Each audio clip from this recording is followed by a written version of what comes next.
the government of this nation will do its part, as well.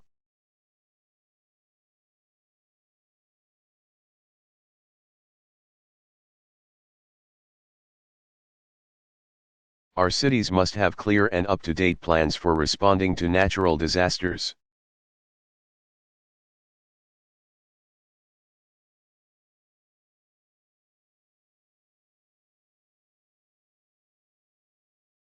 And disease outbreaks, or a terrorist attack, for evacuating large numbers of people in an emergency.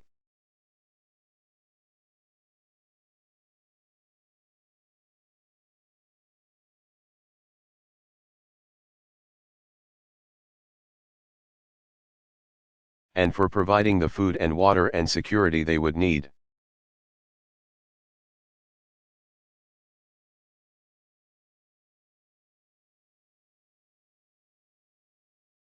In a time of terror threats and weapons of mass destruction.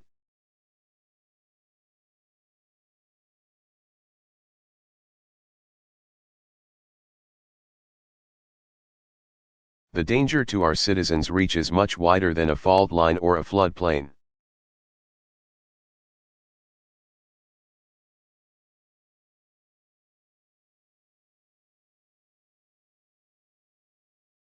I consider detailed emergency planning to be a national security priority, and therefore,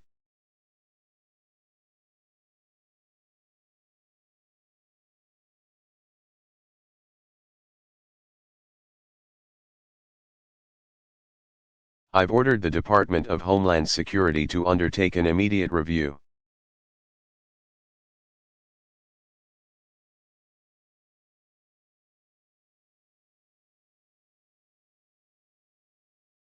In cooperation with local counterparts, of emergency plans in every major city in America.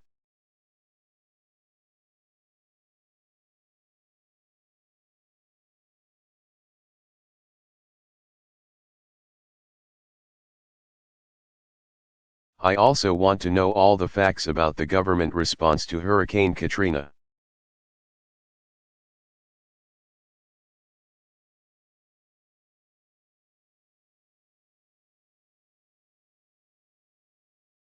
The storm involved a massive flood, a major supply and security operation.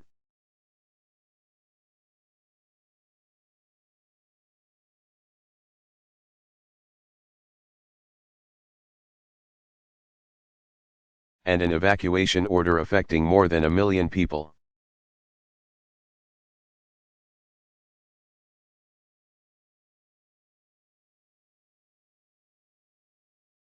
It was not a normal hurricane and the normal disaster relief system was not equal to it.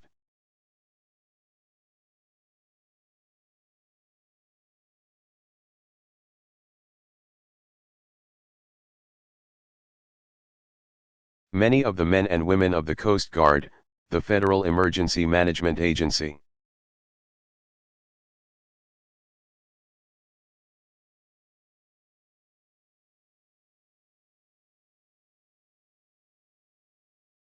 the United States military, the National Guard, Homeland Security,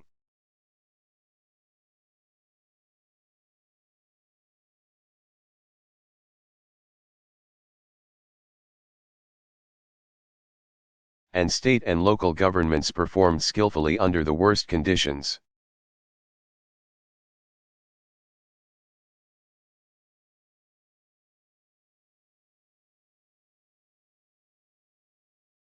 Yet the system, at every level of government,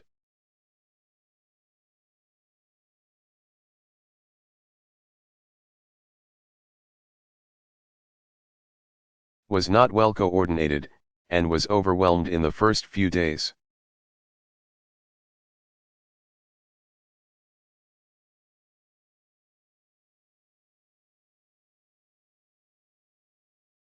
It is now clear that a challenge on this scale requires greater federal authority and a broader role for the armed.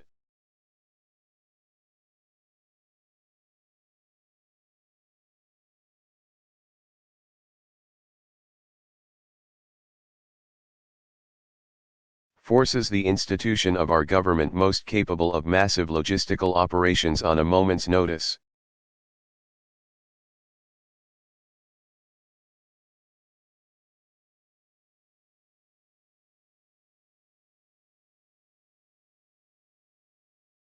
"4 years after the frightening experience of September the 11th.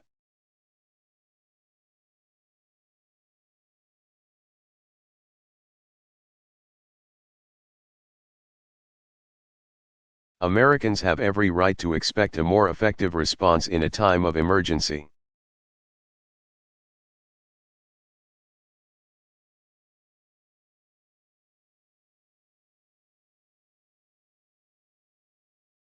When the federal government fails to meet such an obligation, I,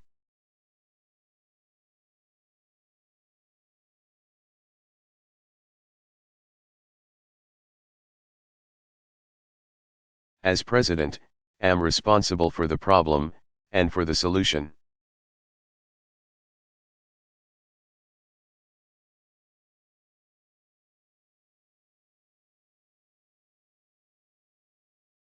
So I've ordered every cabinet secretary to participate in a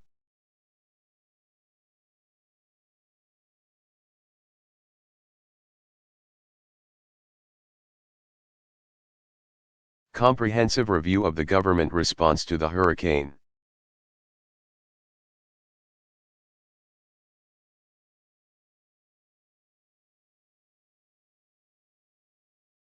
This government will learn the lessons of Hurricane Katrina.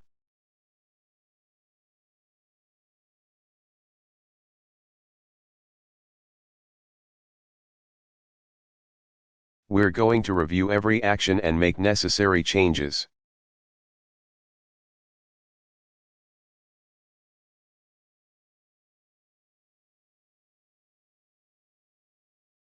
So that we are better prepared for any challenge of nature, or act of evil men, that could threaten our people.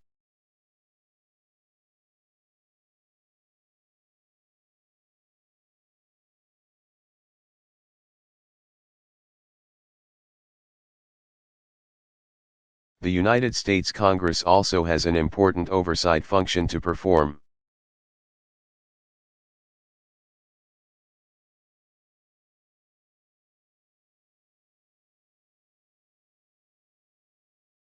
Congress is preparing an investigation.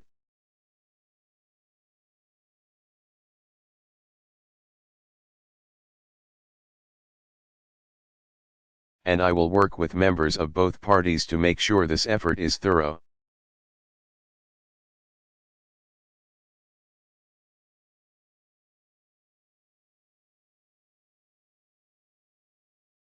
In the life of this nation, we have often been reminded that nature is an awesome force.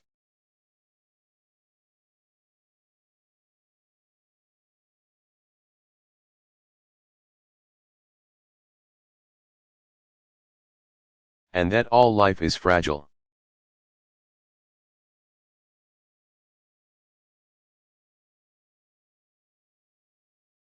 We're the heirs of men and women who lived through those first terrible winters at Jamestown and Plymouth.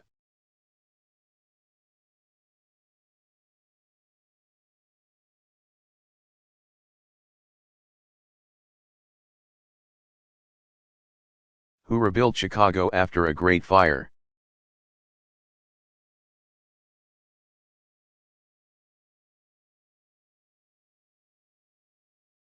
And San Francisco after a great earthquake, who reclaimed the prairie from the Dust Bowl of the 1930s.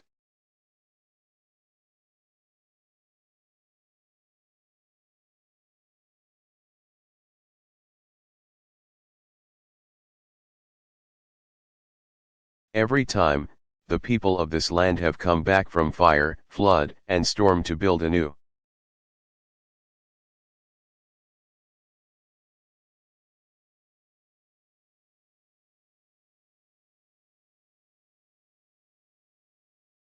And to build better than what we had before.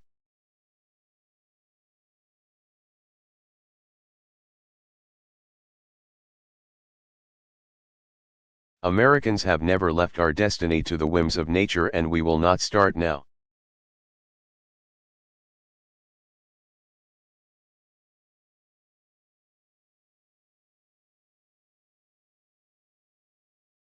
These trials have also reminded us that we are often stronger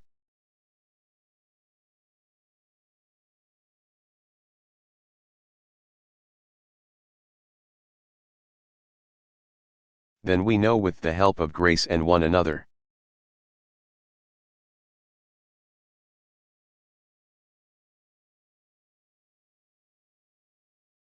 They remind us of a hope beyond all pain and death, a God who welcomes the lost to a house not made with hands.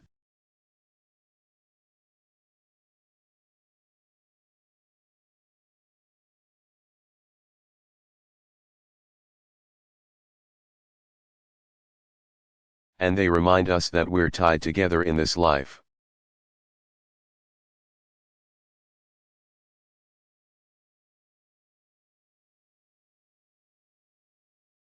In this nation, and that the despair of any touches us all.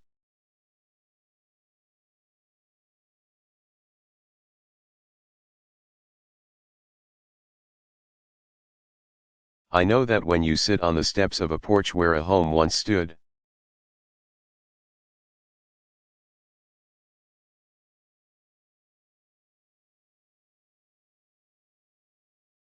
or sleep on a cot in a crowded shelter, it is hard to imagine a bright future.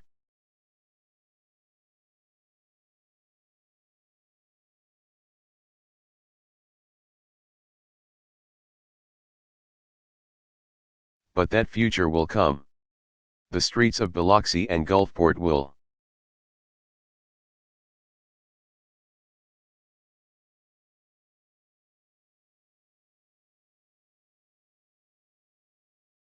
Again be filled with lovely homes and the sound of children playing.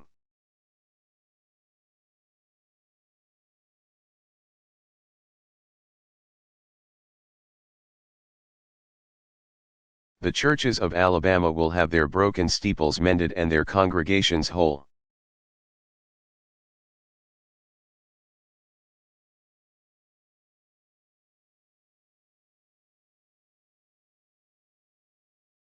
And here in New Orleans, the streetcars will once again rumble down St.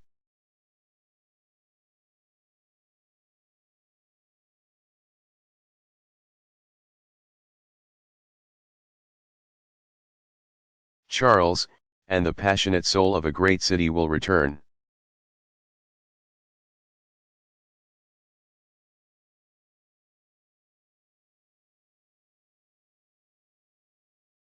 In this place, there's a custom for the funerals of jazz musicians.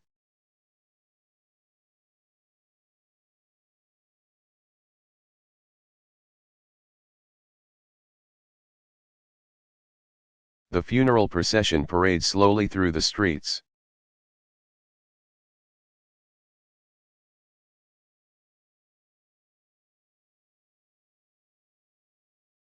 Followed by a band playing a mournful dirge as it moves to the cemetery.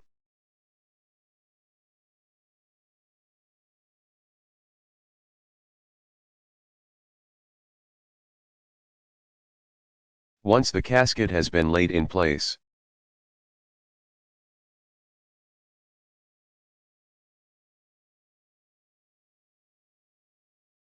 the band breaks into a joyful second line symbolizing the triumph of the spirit over death.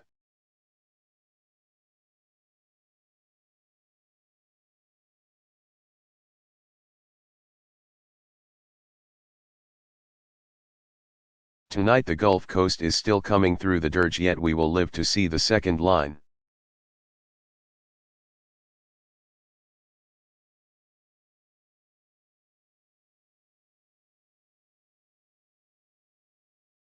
Thank you, and may God bless America.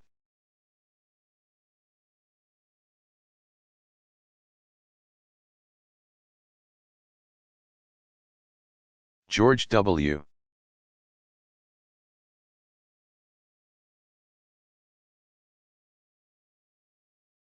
Bush.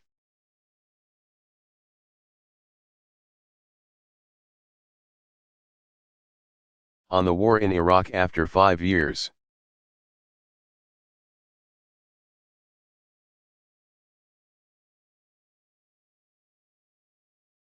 Delivered March 19, 2008, The Pentagon, Arlington, Virginia.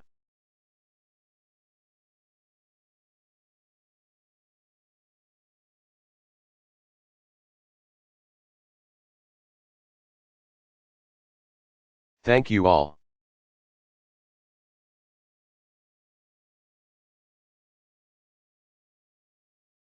Deputy Secretary England, thanks for the introduction.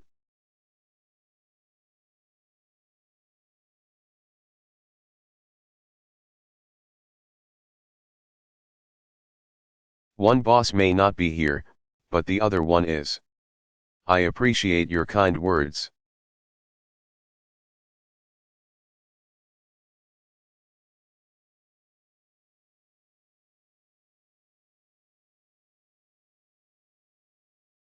I'm pleased to be back here with the men and women of the Defense Department.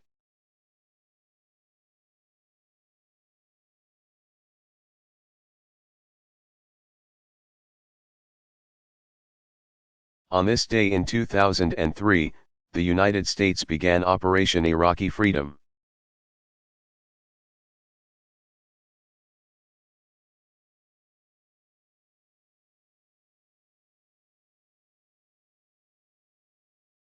As the campaign unfolded, tens and thousands of our troops poured across the Iraqi border.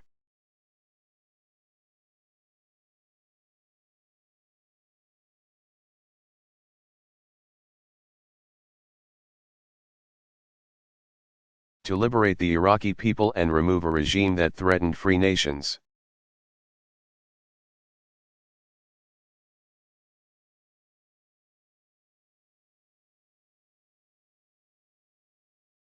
"5 years into this battle, there is an understandable debate over whether the war was worth fighting.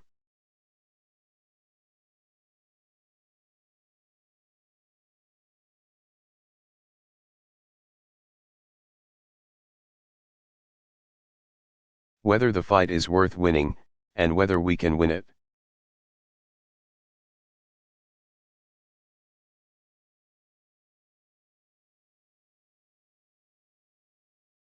The answers are clear to me.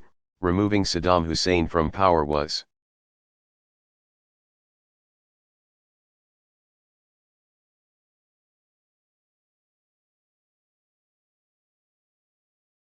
The right decision, and this is a fight America can and must win.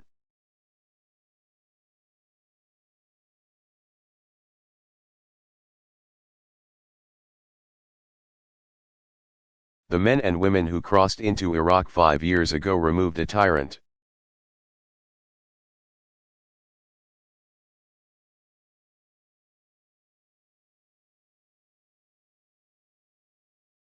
Liberated a country, and rescued millions from unspeakable horrors.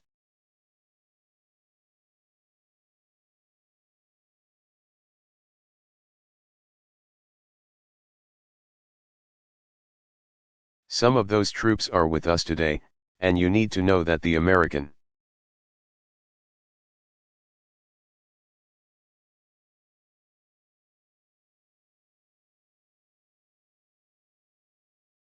people are proud of your accomplishment, and so is the Commander-in-Chief.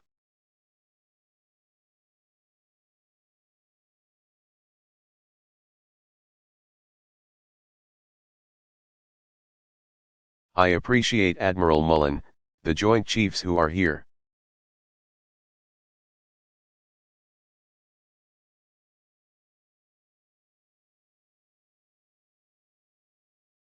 Thanks for coming.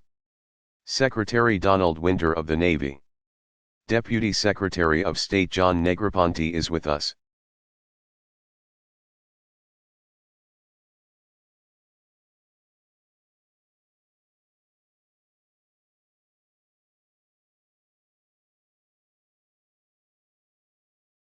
Admiral Thad Allen of the Coast Guard is with us.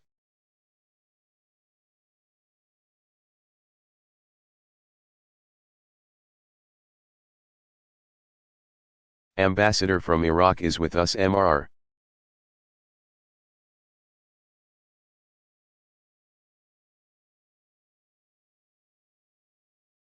Ambassador, We're proud to have you here.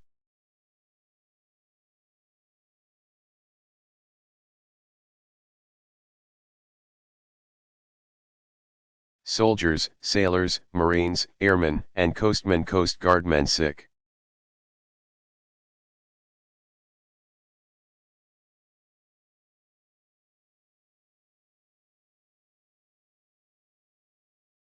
Thanks for coming, thanks for wearing the uniform.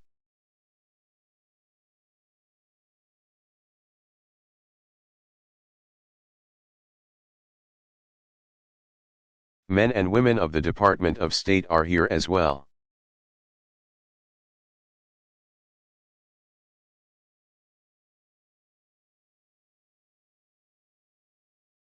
Operation Iraqi Freedom was a remarkable display of military effectiveness.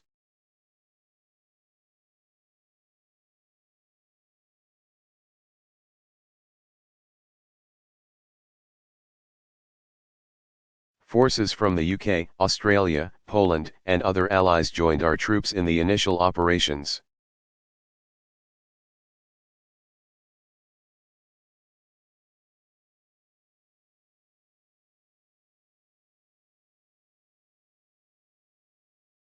As they advanced, our troops fought their way through sand.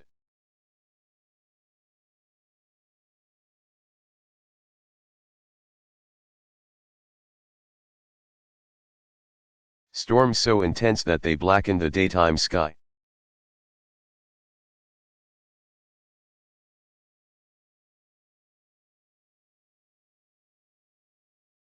Our troops engaged in pitched battles with the Fedayeen Saddam death squads acting on the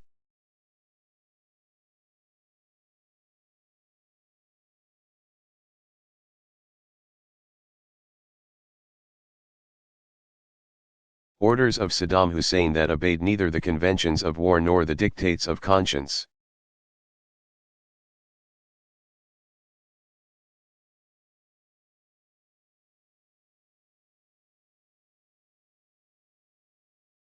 These death squads hid in schools and they hid in hospitals, hoping to draw fire against Iraqi civilians.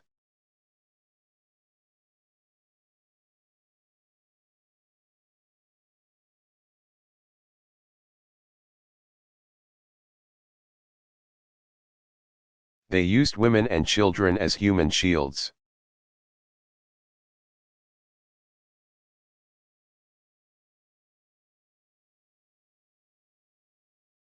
They stopped at nothing in their efforts to prevent us from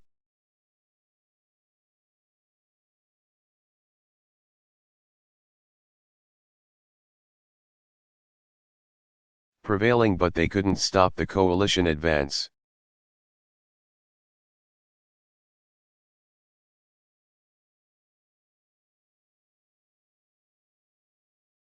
Aided by the most effective and precise air campaign in history,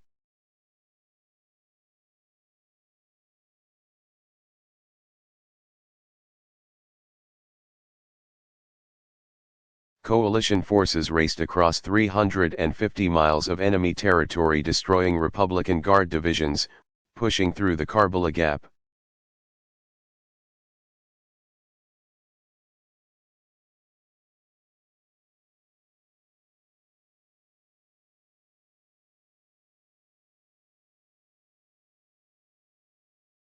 Capturing Saddam International Airport, and liberating Baghdad in less than 1 month.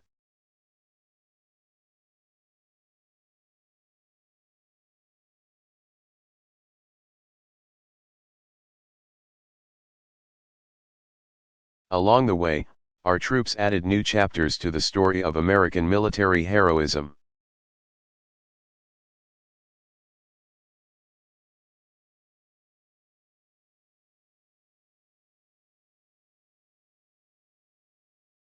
During these first weeks of battle, Army Sergeant First Class Paul Ray Smith and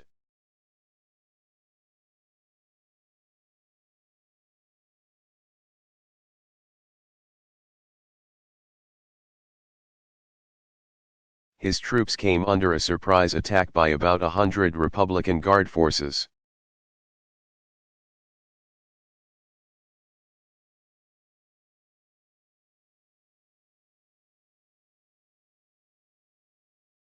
Sergeant Smith rallied his men.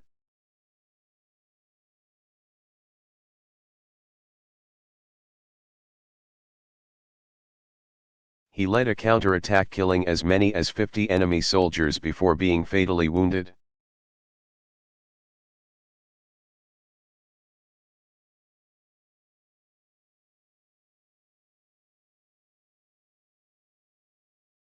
His action saved the lives of more than 100 American troops and earned him the Medal of Honor.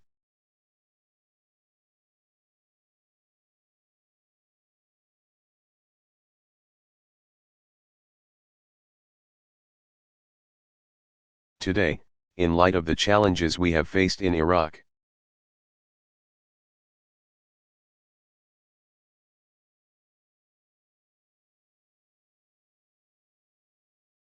some look back and call this period the easy part of the war.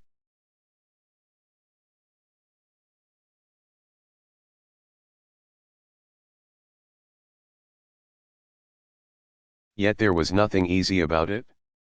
The liberation of Iraq took incredible skill and amazing courage.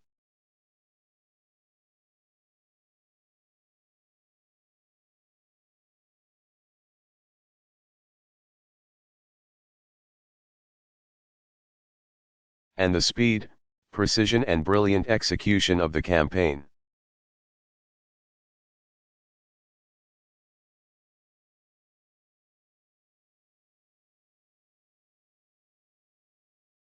Will be studied by military historians for years to come.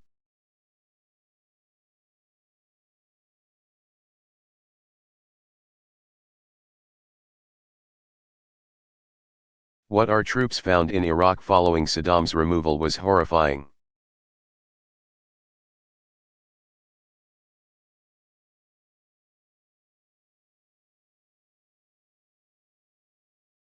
They uncovered children's prisons and torture chambers.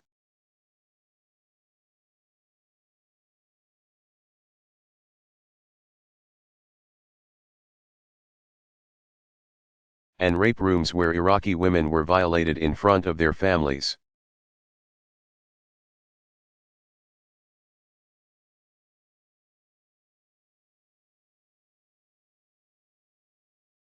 They found videos showing regime thugs mutilating Iraqis deemed disloyal to Saddam.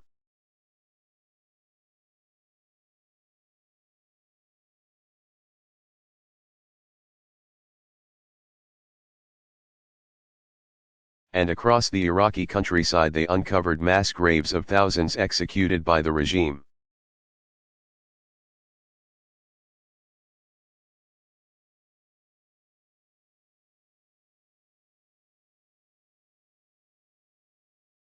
Because we acted, Saddam Hussein no longer fills fields with the remains of innocent men, women, and children.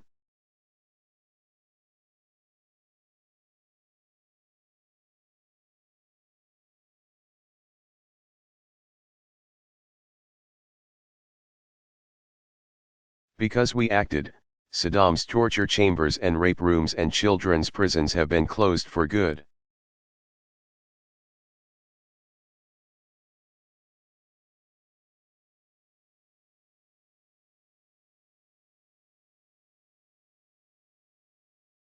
Because we acted, Saddam's regime is no longer invading its neighbors.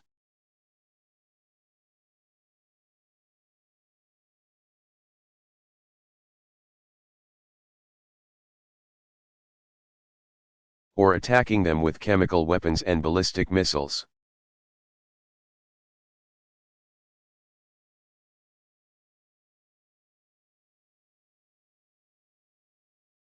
Because we acted, Saddam's regime is no longer paying the families of suicide bombers in the Holy Land.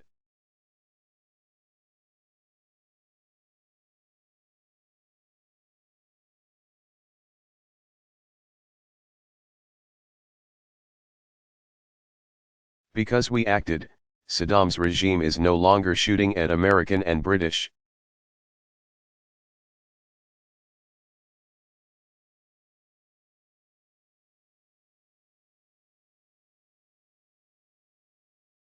Aircraft patrolling the no-fly zones and defying the will of the United Nations.